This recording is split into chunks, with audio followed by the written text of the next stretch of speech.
Las opiniones vertidas en este espacio son de exclusiva responsabilidad de quien la emite y no representa necesariamente el pensamiento de la producción.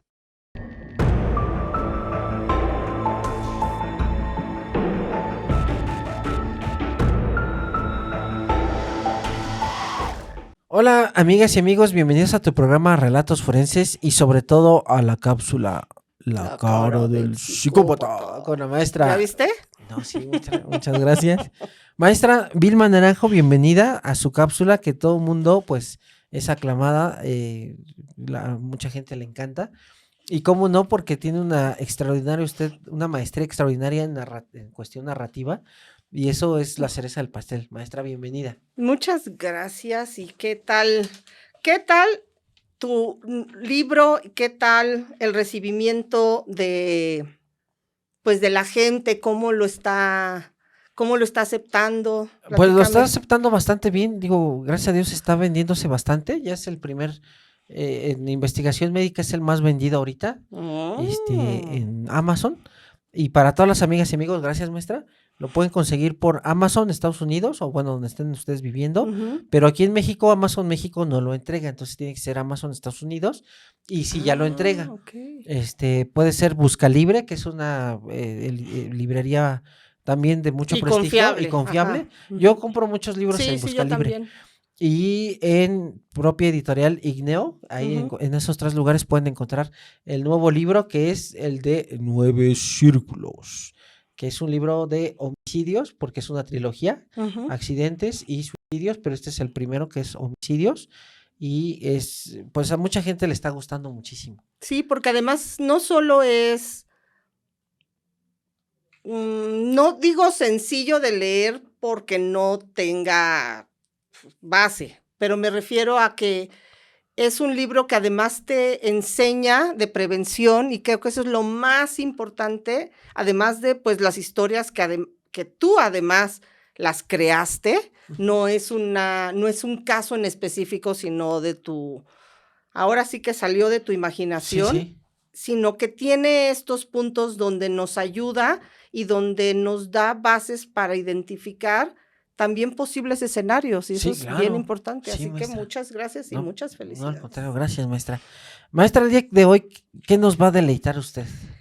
Pues hoy traigo un tema que yo creo que es de los temas difíciles porque vamos a hablar de los hijos Ok. tiranos, que es una definición de Vicente Ujú. Garrido, del síndrome del emperador Ok. también es pues sale también de la mente de Vicente Garrido, y esto trae porque vamos a hablar también de psicopatía en niños. Ok, qué interesante. Eso me llama mucho la atención porque, pues aquí yo creo que muchos papás o mamás se van a identificar de que la chancla, cuando a mí me tocó, pues era maravillosa. Pero ahorita he visto incluso muchos berrinches por parte de niñas y niños y uno hasta se espanta y dice, uy, mejor no, no me animo, ¿no? Que esos son, si nos pudieras ayudar a explicar, ¿qué son los hijos tiranos?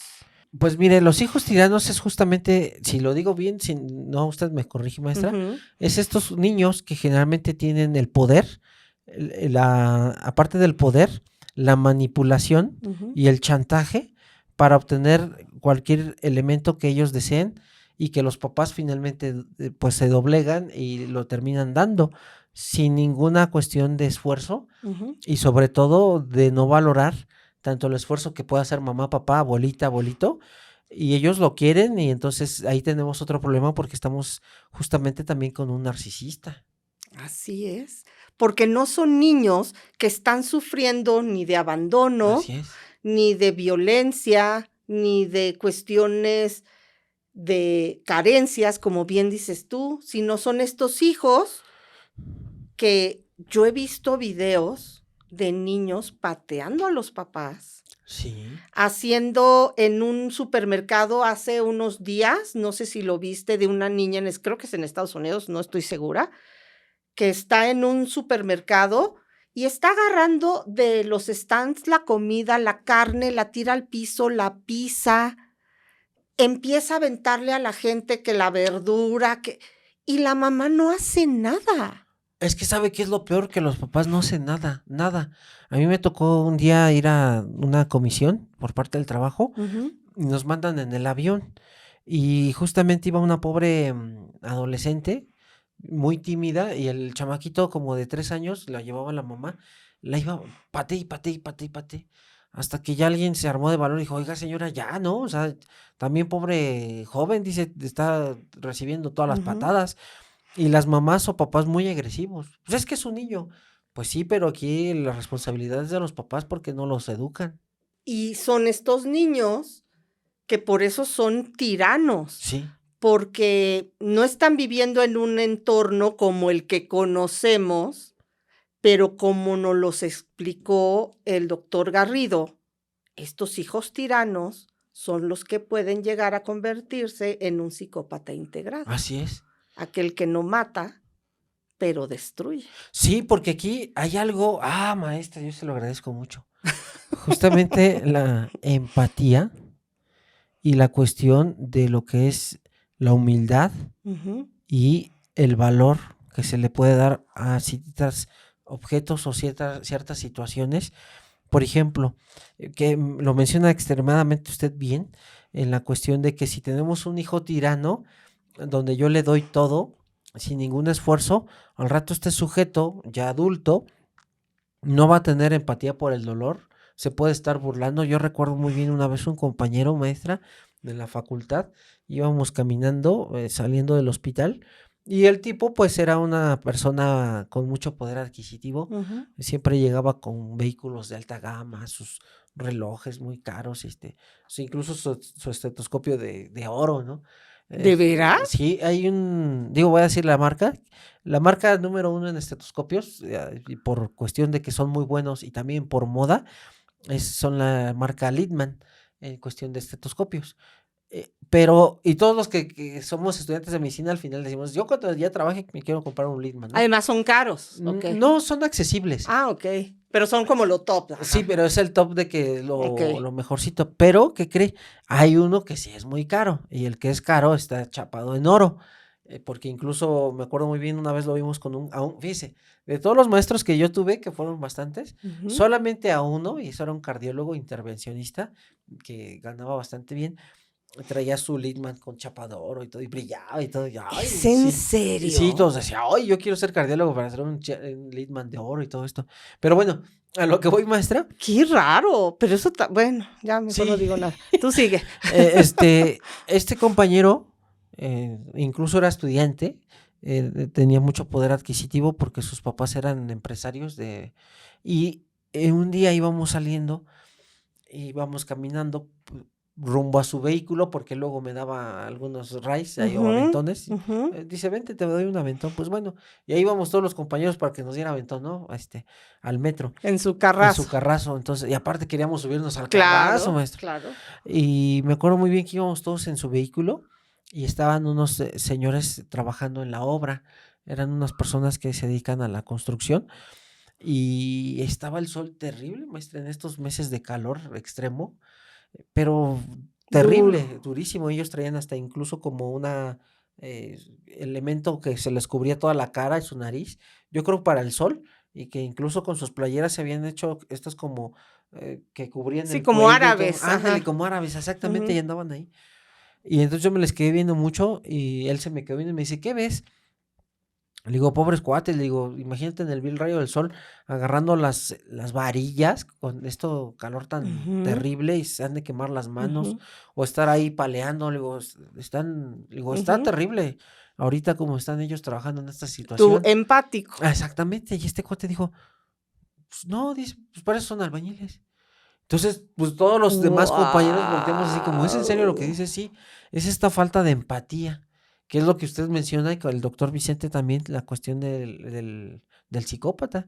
Utiliza a las personas finalmente como un medio, nada más. Sí, dice, no, pues para eso son albañiles. Que fue seguramente lo que aprendió en su casa con todo con los hijos tirano. Exacto. Sí, por eso digo, es peligrosísimo.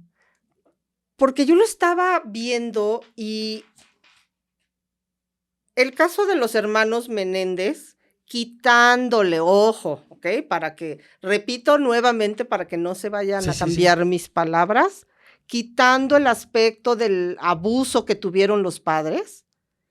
Si no hubiera habido esto en esta historia, hubieran sido unos hijos tiranos que terminaron eliminando a los padres por cuestiones económicas. Así es. Porque fueron jóvenes, pongamos, sin lo desafortunado que vivieron, jóvenes que crecieron en la opulencia, en Los Ángeles, en una gran mansión, con grandes coches, yates, todo. ¿Qué les estorbaban? Los padres. Así es. Entonces son este tipo de hijos tiranos que además hoy, no estoy diciendo que los niños no deberían de tener derechos, pero lo que sí creo es que hoy tienen derechos que no se le están explicando correctamente a los niños, porque en algunos países no creo que los golpes, ni siquiera una nalgada, sea un medio para educar a un niño. Pero ahora resulta que si un simple grito, o sea, no estoy hablando de tortura ni de violencia, el niño te puede denunciar por maltrato y los niños tiranos están tomando estas opciones para perjudicar su propia familia y ni siquiera se están dando cuenta. Apenas tiene una noticia, maestra, en Argentina, de precisamente una hija tirano, donde inventa que el papá la viola, meten a la cárcel al papá y después la chamaca 5 años después se arrepiente y declara la verdad. Imagínate. Pero imagínate usted 5 años por algo que no cometió el papá. ¿Y qué delito? Sí. No, esto es terrible. Y hace años, todavía me acuerdo muy bien, en la India, un sujeto, vea la estupidez, demanda a los papás que porque no le preguntaron si él quería nacer o no. O sea, que estaban violentando su derecho a nacer, a decidir. A decidir si nacer o no. Imagínese el grado de estupidez de decir, bueno, ¿cómo te lo voy a preguntar cuando eres un espermatozoide o cómo, no? Pero fíjate, estaba viendo en TikTok y de repente me salió uno que me hizo reír, pero además dije, esta mujer es un genio. Y creo que cada vez que un joven diga esa tontería de yo no pedí nacer, se lo tendríamos que pegar, así hacerle una placa así como la de YouTube. Y decía, cuando mi hija se le ocurrió decirme que por mi culpa había nacido, que ella no me lo había solicitado y como dices, casi que rompieron mis garantías del derecho a no nacer, yo le respondí. Pero es que el problema es que no te has dado cuenta que eran más de 1 millón de espermas. Pero como siempre, quieres llamar la atención, como siempre quieres ser lo primero, tener la razón, tenías que ganarle a todos. Tuviste la opción de quedarte atrás, de no llegar al óvulo, de no fecundarlo. No, pero como eres terca, como quieres que todo se haga como tú quieres, ganaste. Así que la decisión fue tuya. Es muy buena. Mira qué bonita manera de defender eso. Sí, claro. Yo no te obligué, tú decidiste llegar antes de tiempo. Y entonces imagina en manos de lo que puede suceder un hijo tirano, pero ahora vamos a ver lo que es un niño que de verdad cuando revisé esta historia, el Coqueto, el de Iztacalco, el de Atizapán, el de Catepec, el de todos los municipios, dije, parecieran ángeles al lado de lo que te voy a platicar. Okay. El 12 de febrero de 1993, un viernes por la tarde, alrededor de las 12 del día, Denise, la madre de James, va a un centro comercial en Wood, Inglaterra. El centro comercial se llama Newstand. Esto, como te digo, está en Inglaterra. Ella va caminando, se para cerca de una vitrina de una carnicería local donde ella acostumbra ir. Lleva a su menor hijo de 2 años, 8 meses, 2 años, 10 meses, de nombre James. Pues es un bebé. Para mí un niño de menos de 3 años es un bebé. Ella lo lleva como acostumbra, no lo deja solo cuidándolo en la casa. Así que lo lleva, ella está en este momento sacando de su monedero el dinero. Cuando voltea, ya no encuentra a James. Empieza pues por todos los alrededores, como te digo, es un centro comercial. Estamos hablando de 1993. Estamos hablando de prácticamente 31 años, ¿no? Algo así. Las cámaras obviamente no tenían ni la fidelidad y posiblemente en esta zona de Inglaterra ni siquiera la necesidad de tener tanta vigilancia.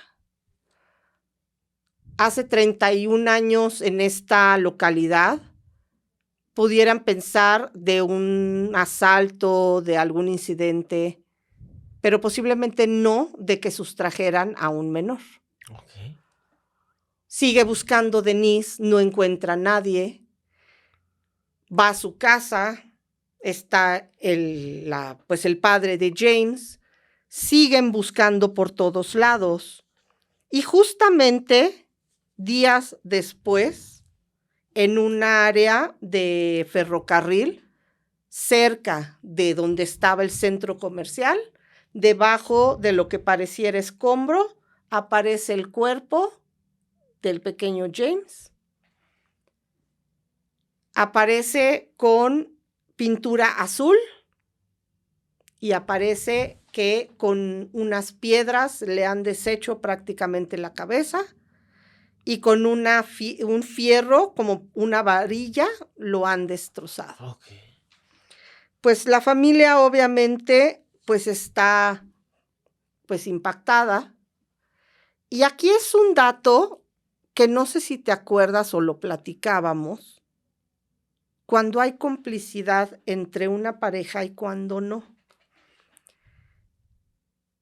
Según las perfilaciones, cuando sucede un accidente en una familia donde un menor, pensemos el caso Paulette, donde un menor ha perdido la vida y los padres, hay una complicidad, donde saben qué fue lo que realmente pasó, donde están tratando de disfrazar el hecho, vemos este lenguaje corporal que no es lo que estamos viendo en muchas redes sociales, tiende a tener mucha más base y mucho más criterio, pero si bien en la proximidad de cuerpos, el que estén cerca, el que se tomen de las manos, habla de una complicidad.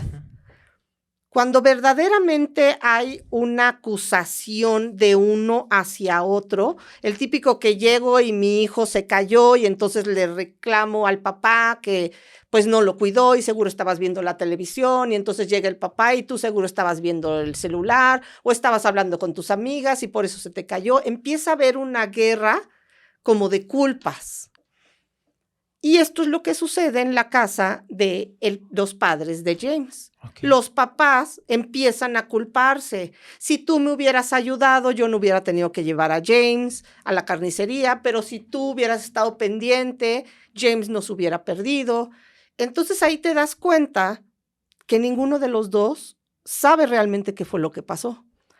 Las cámaras, que como te digo, no eran no tenían mucha fidelidad, pero se puede ver a Denise fuera de la vitrina, o sea, desde la vitrina se ve a Denise con el pequeño James y se ve cómo se acercan dos jóvenes, toman a James y se lo llevan. Y se ve en las cámaras cómo lo sacan. Aparentemente en las cámaras se ve unos menores que tendrían entre 14 y 18 años. Okay. Nadie sabe qué es lo que está sucediendo. Lo único que pueden ver es efectivamente a Denise saliendo a buscar al menor y no lo encuentran. Esto que encuentran el cuerpo de James es exactamente a 4 kilómetros de donde estaba el centro comercial.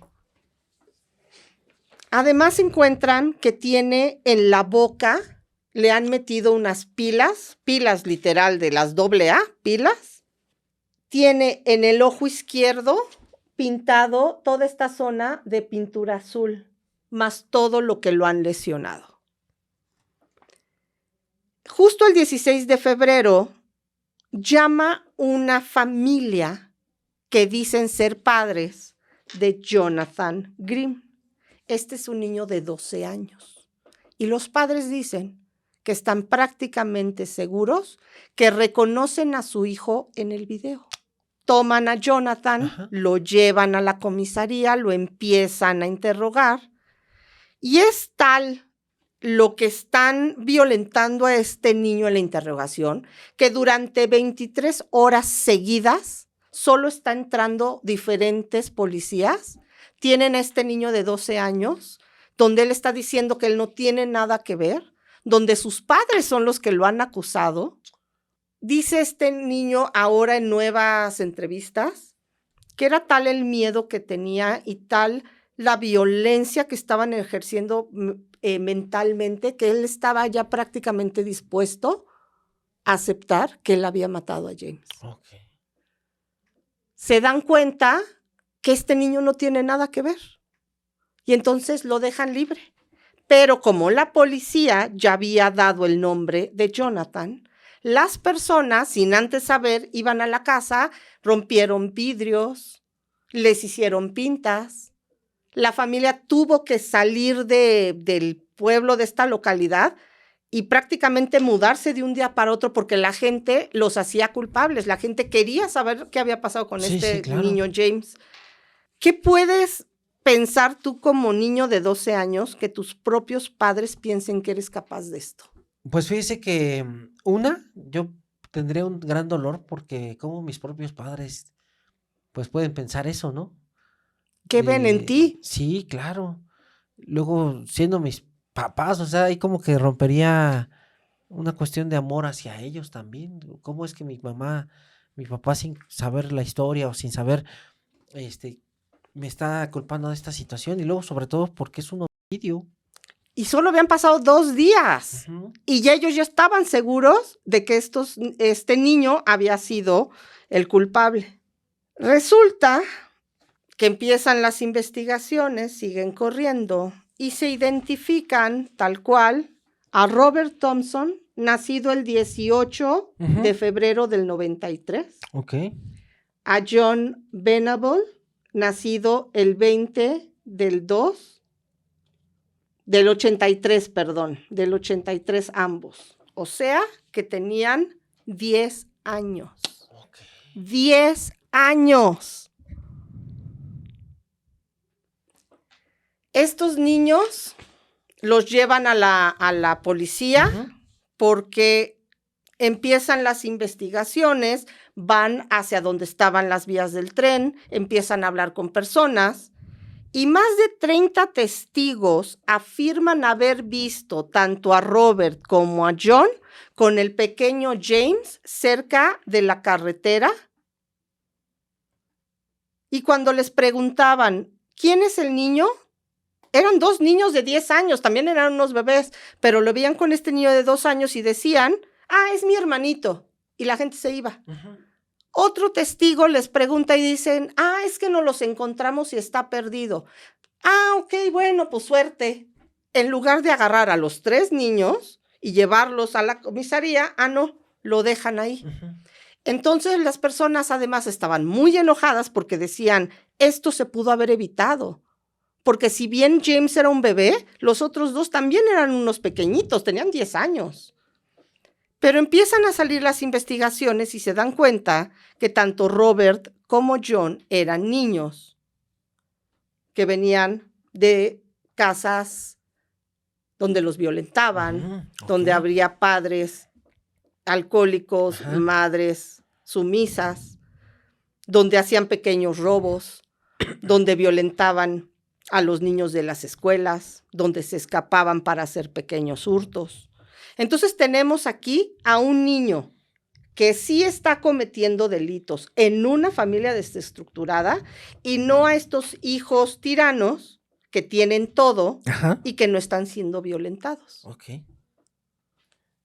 Fíjate cómo desde chiquitos, desde pequeños se empiezan a formar y aparte lo que me causa más es cómo se encuentran ellos dos. Esto que usted comenta es muy interesante porque fíjese cómo el medio tiene mucho que ver. La cuestión de cómo aprende la violencia, el delinquir, los robos menores, hasta van escalando del delito. Pero tiene que ver mucho con el medio, maestra. Cuando empiezan a ya investigar, pues exactamente qué es lo que está pasando con estos dos niños, John, cada vez que lo interrogaban, comenzaba a llorar. Robert se reía, no pareciera que le importaba siquiera lo que estaba sucediendo, y confiesan haber matado a James. Tienen tan solo 10 años. 10 años. ¿Qué es lo que sucede? Ellos dicen que como muchas ocasiones se escapaban de la escuela. Ujú. Y es que yo cada vez que estoy hablando de ellos, vuelvo a decir, tienen solo 10 años. No tienen 15, no tienen 18, tienen solo 10 años.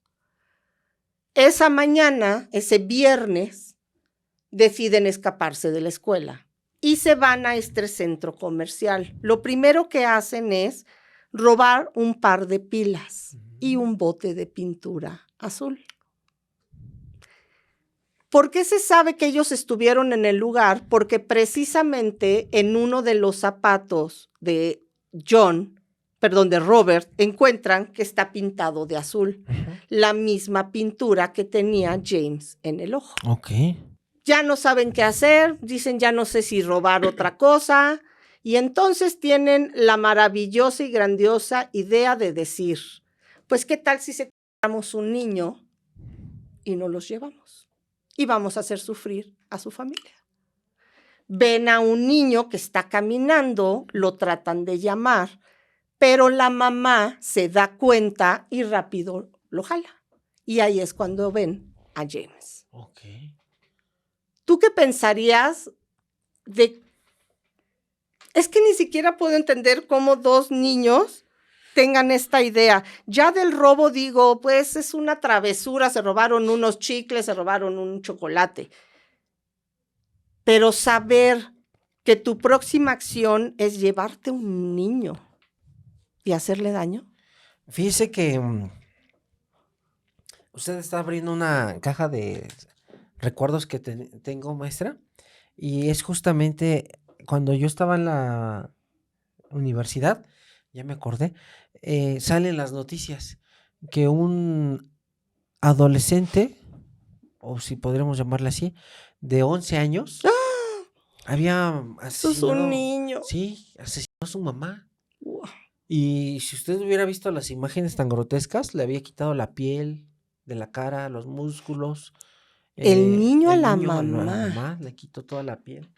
Le empezaba a quitar los músculos del tórax hasta que se cansó, se bañó y se fue a un estado de la República a pasear porque él quería irse a la playa y la mamá lo regañó. Por ese regaño la mamá perdió la vida.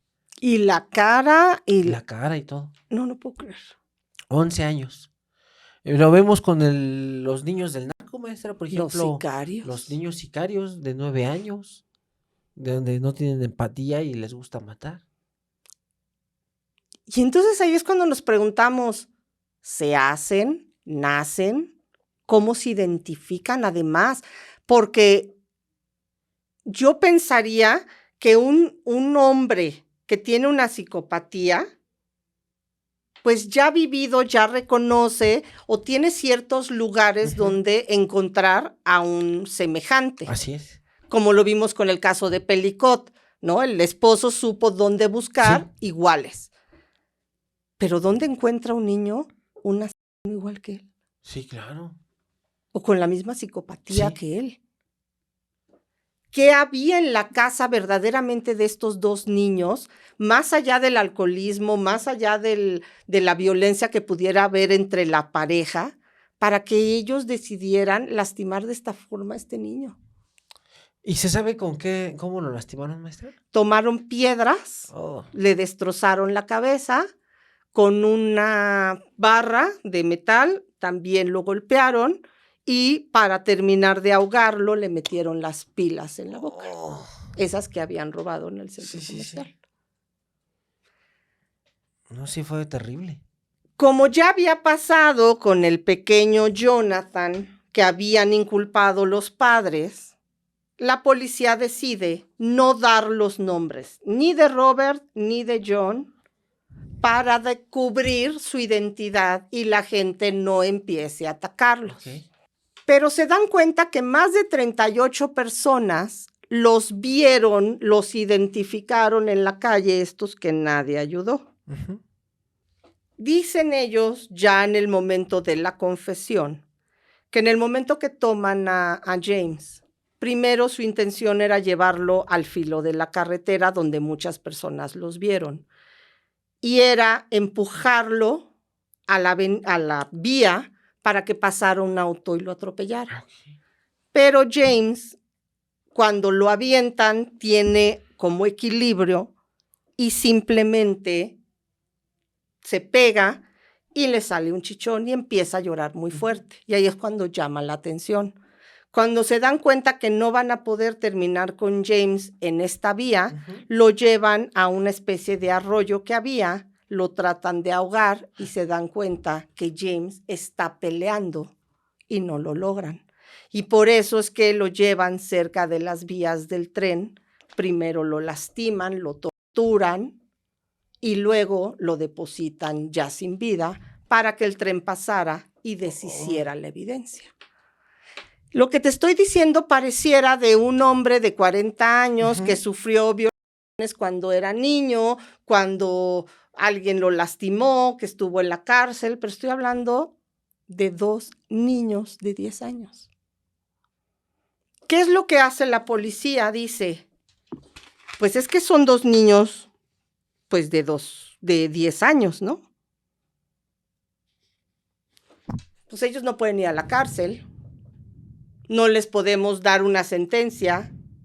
Entonces los llevan a un reformatorio donde dicen que de los 10 años hasta los 18, que es la mayoría de edad, van a pasar ahí y después van a salir libres. Pues es como aquí en nuestro México lindo y querido, que el delincuente puede hacer lo que quiera, en el sentido de lo más agresivo, si es adolescente, que es por eso que muchos grupos de los Lo que criminales... pasó con Fátima. Sí, y al final, no, pues ya usted cumplió y tiene derecho a reparar toda su vida. ¿A poco? Pero tienen 10 años. Sí. Tú sabes lo que van a aprender ya con la mente así que Sí, tienen. claro, sí, sí, sí. De los 10 a los 18 que van a salir libres. Y entonces, ¿qué hace la policía maravillosa? No, esto no pasó en México, en Inglaterra. Vamos a cambiarles los nombres. Porque si no, cuando salgan, los van a satanizar. Ujú. Y van a sufrir las consecuencias de lo que hicieron. Pero Sí, ya claro.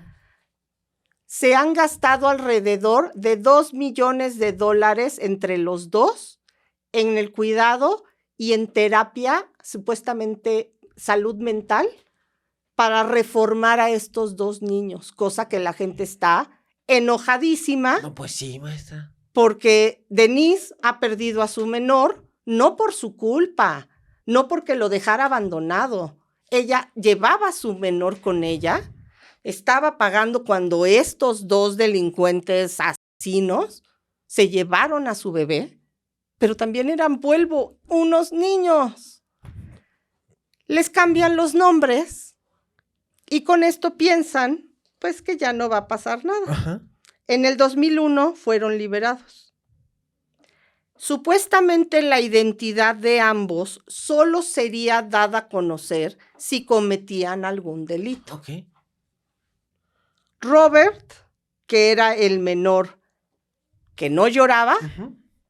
que estaba muy orgulloso y tranquilo, no volvió a cometer un delito. Ok. Pero John, que era el que lloraba, Resulta que en el 2008 entra a la cárcel acusado de generar peleas y de consumo y venta de drogas. En el 2000 sale en el 2009 para entrar nuevamente en el 2010 por posesión de pornografía infantil. ¡Sas!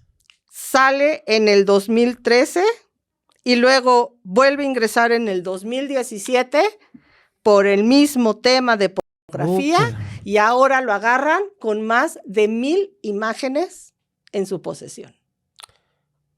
1,000 imágenes en su posesión. O sea, Robert, que era el malo, ya no volvió a cometer esto. Y John, que era aparentemente el que se dejó manipular, Ujú. cometió todos los delitos. ¿Por qué? ¿Cree que el medio tenga mucho que ver? O sea, en el sentido de que, ¿cómo se crearon los dos al mismo tiempo? Sí. Buena pregunta, maestra. Eran vecinitos. Sí. Se crearon, como dices tú, en el mismo ambiente. Vivieron los dos en la misma reformatorio. Y uno, que era el fuerte, ya no vuelve a delinquir. Y el que era supuestamente el débil, termina siendo un hombre que tiene gusto por la pornografía infantil. Yo, la verdad, maestra, me quedé con la boca abierta porque no tengo ni idea el por qué uno sí y el otro no. Y más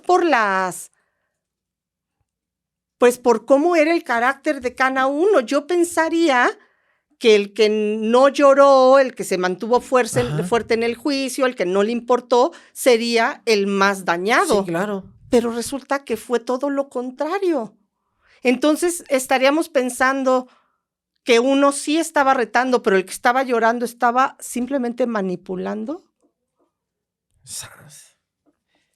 Eso es sumamente peligroso porque volvemos al término que usted lo mencionó, la manipulación, la ganancia secundaria y el chantaje.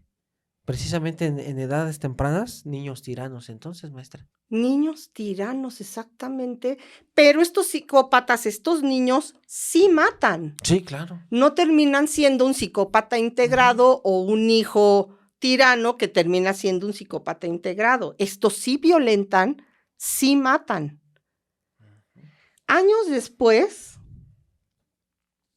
y esto a mí, creo que, claro que me dolió toda la historia, pero esto se me hizo, yo creo que es bien importante, no importa la época del año que estemos viviendo, pero sí hablabas también de los niños sicarios.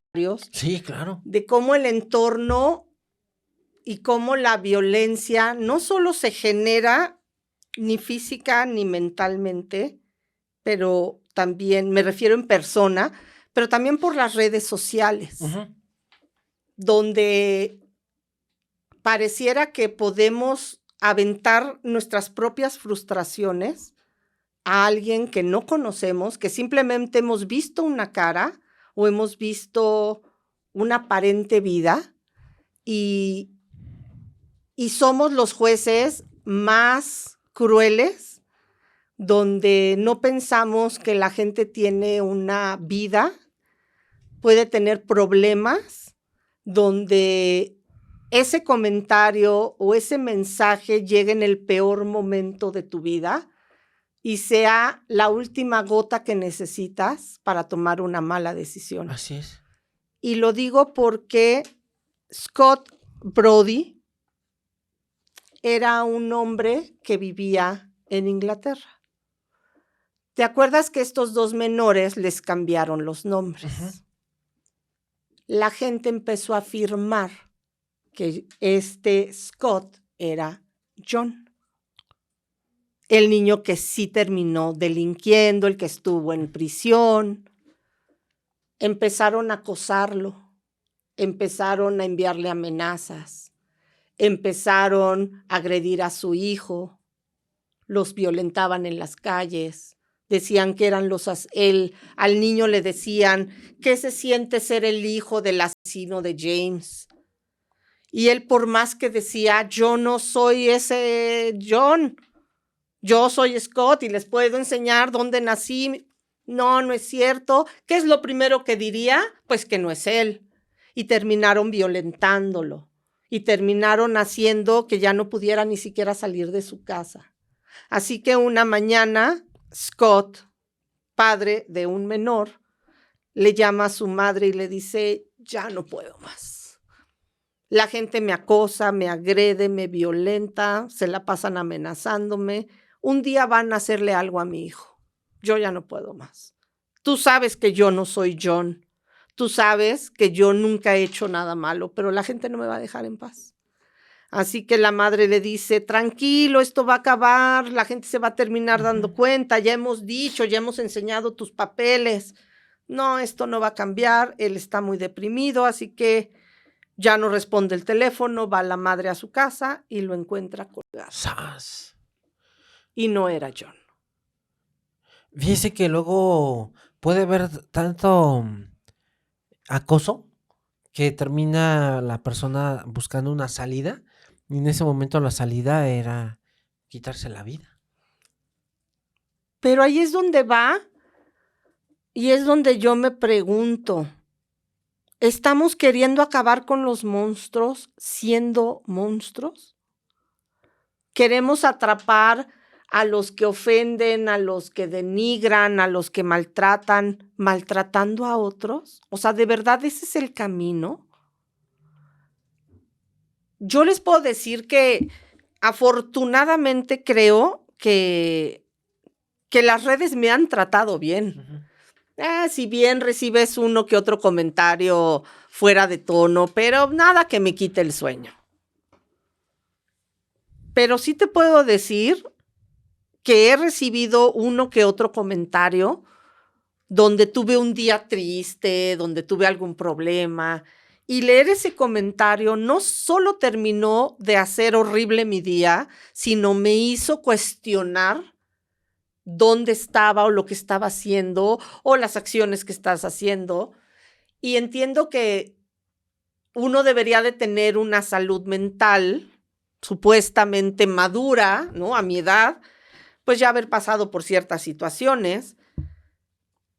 Pero si a mí, que creo que he pasado por muchas cosas, me puede afectar, imagínate a alguien que está de por sí deprimido, que se está cuestionando su vida, que se está cuestionando el seguir adelante, que llegue una persona que no te conoce, pero que se le hace fácil agredirte.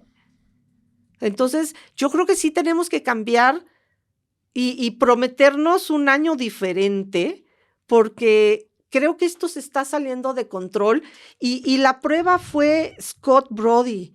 Scott Brody era un padre de familia que se estaba dedicando a cuidar a su menor y por una confusión, porque alguien se le hizo parecido, le destruyeron la vida, no solo a él, no solo a su madre, sino a su hijo.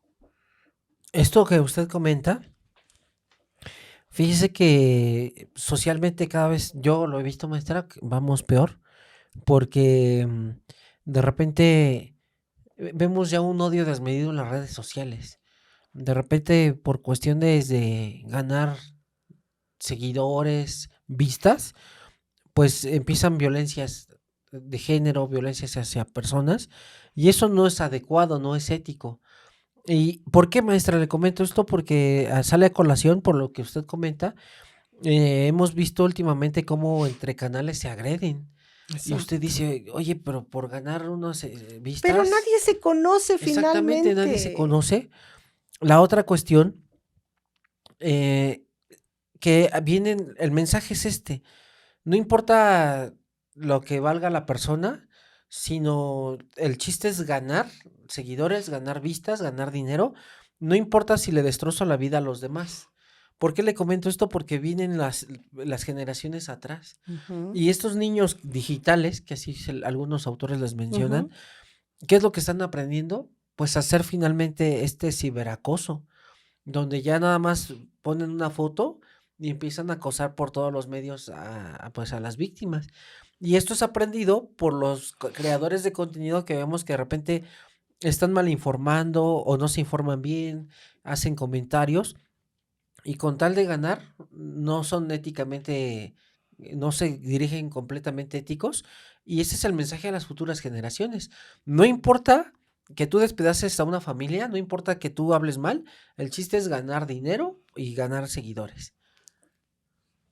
Pero además creo que lo que estamos aprendiendo adultos, adolescentes, niños, es que nuestro honor tal cual, el darle frente a las situaciones, el dar la cara, el hacernos responsables de las consecuencias de nuestros actos, ya no se usan o ya no importan. No, ya no. Porque detrás de un teléfono yo puedo poner que me llama Juanita Pérez y echarte todo lo que tal vez odio en mí, lo veo reflejado en ti, pero ya no tengo que dar la cara. Mañana cambio el nombre de mi cuenta y me olvido de ese mensaje. Mañana voy y agredo a otra persona. No importa si tiene, como dices tú, familias, ya no nos importa ni siquiera hacernos responsables de lo que decimos. Tal vez es tonto lo que voy a decir, pero yo prefiero a 2 hombres en un semáforo dándose decates Sí. que los que se esconden detrás de una computadora, que pueden ofender de una manera, y ves que son padres de familia, son Sí. jóvenes, el que no está estudiando para arquitecto, el que está estudiando para no sé, cualquier persona, madres de familia, ofendiéndose entre ellas mismas, Sí. demeritándose, diciéndose unas groserías que me da mucha risa. También luego las redes, si dices una peladez tremenda, no te dicen nada, pero decimos la palabra fem y nos censuran, ¿no? Cuando lo que queremos es, pues, informar algo. Entonces, de verdad, este caso no solo me dio terror por la edad de estos 2 chiquitos, por lo que crearon, pero que además de la vida de James, se perdió la vida de un papá porque lo confundieron. Es que nadie se tomó la tarea de averiguar. Nadie se tomó la tarea de verificar si la información era real. Si yo ahorita digo que te vi lastimando un perro, mañana las redes van a estar inundadas de Jorge fue visto por Vilma violentando un perro. Y nadie va a preguntar si es cierto. Simplemente porque yo lo dije, como si mi voz fuera la verdad absoluta, lo van a creer. Entonces, Sí. abramos un poquito, usemos esto, con tu perdón voy a tomar a tu bebé, tómalo, maestra. usemos esto que se llaman libros y dejemos un poquito que nos contaminen la mente con cosas que, como digo, hoy vemos una historia terrible y desafortunadamente mañana hay una que la va a opacar porque sale un nuevo delincuente y una nueva Sí, víctima. así es. Está cada vez peor porque ya la gente no se preocupa por investigar o por cerciorarse, sino simplemente le da un clic a la pantalla y empieza pues a correr, A transmitir a como transmitir, virus, ¿no? exactamente. Sí, está, yo generalmente ya trato de incluso de ocultarme de todo mundo para, dice uno, y cualquier cosa que pueda hacer, de repente puede ser perjudicial. Y entonces sí, ¿cómo detener esto? Pues yo creo, vuelvo a repetir, yo no sé si fui la mejor madre, posiblemente no, pero si algo que mis hijos creo que no me pueden recriminar es que no haya estado presente. Eso que usted comenta, maestra, es buenísimo. Le voy a robar 5 minutos. Sí, por favor. Fíjese que, y también a las amigas y amigos, perdón que interrumpa a la maestra aquí, 5 minutos. Hace 3 años, maestra, su servidor y amigo estuvo en la corte, en la Suprema Corte de Justicia de la Nación porque me invitó una magistrada a dar una participación en la cuestión de violencia de género y de violencia hacia la mujer.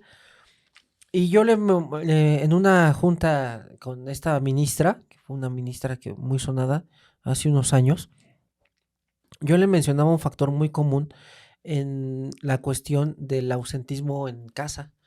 Y es justamente la preocupación que su servidor ha tenido en cuestión de maltrato infantil. Ujú. Y son estos niños tiranos, maestra. Y también la cuestión de la génesis de la delincuencia. ¿Qué voy a decir con esto?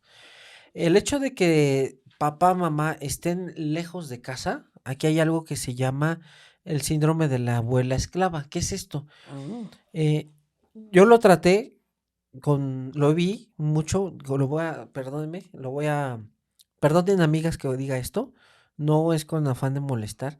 Yo lo vi mucho en madres policías.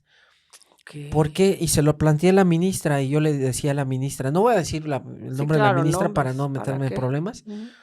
pero la ministra le llamó mucho la atención este elemento que yo le mencionaba de las mujeres policías. Muchas mujeres policías lamentablemente han sido violentadas fíjese, hay un estudio muy bueno, incluso hay un libro que voy a citar que se llama Policías, Héroes y Demonios. Ujú. Creo que la editorial es Aguilar, pero es de esta serie de libros de Penguin Random House, Ah, ok. de Aguilar, Ujú, Debate, todos ujú. estos. Y le digo porque yo compré el libro y es muy bueno porque habla sobre el acoso hacia mujeres policías, la cuestión de por qué la mayoría de las mujeres policías son violentadas de su pareja. Usted va a decir, y yo lo viví claramente con una policía que yo entrevisté.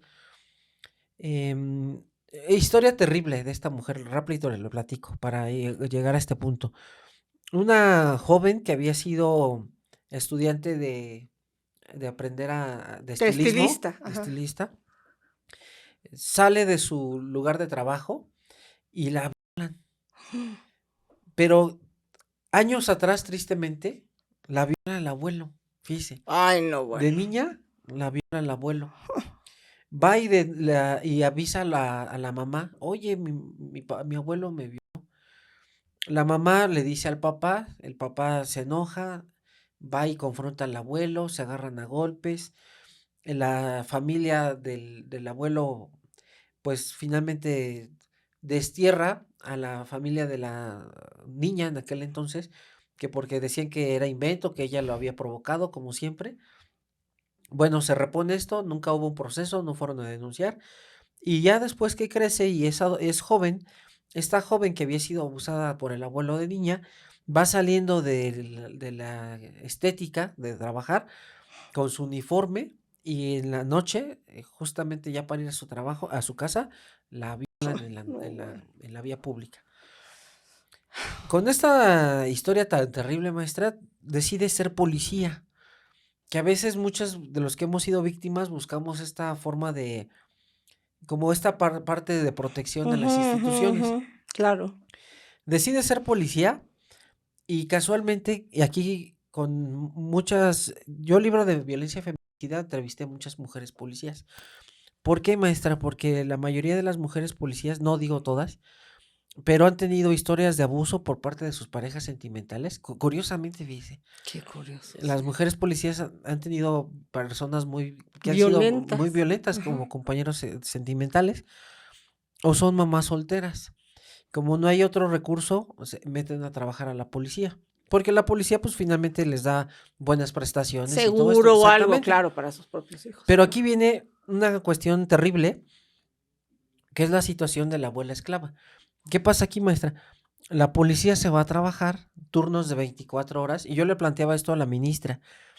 Mujeres policías que tengan eh, pequeñas o pequeños, todavía menores, tendría que haber un horario especial para que las mujeres policías que son mamás Claro. tengan facilidad de Sí, un una horario más laboral libertad. Ujú. y puedan llevar el sustento económico trabajando en la policía, pero también que estén con las niñas y con sus niños, o sea, con sus hijos.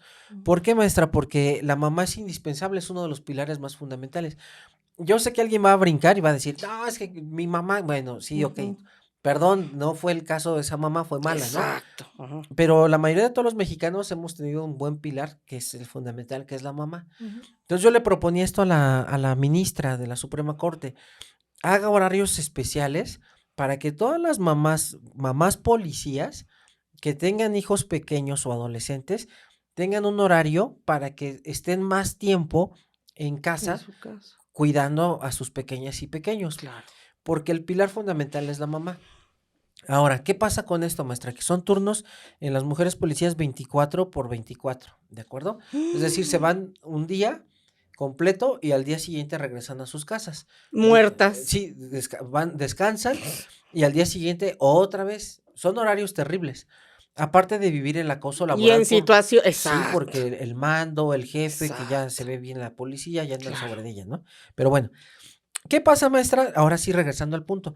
¿Qué pasa, maestra, cuando abuelita, con tal de quedarse para apoyar a la hija, que ahora es policía, Ujú. se queda a cargo del De niño los o de la niños. niña? Ujú.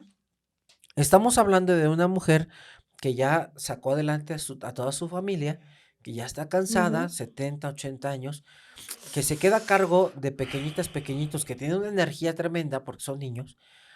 ¿Qué pasa con estas abuelitas? Pues finalmente se van quedando atrás y los niños empiezan a ser un poquito mañosos. ¿Por qué?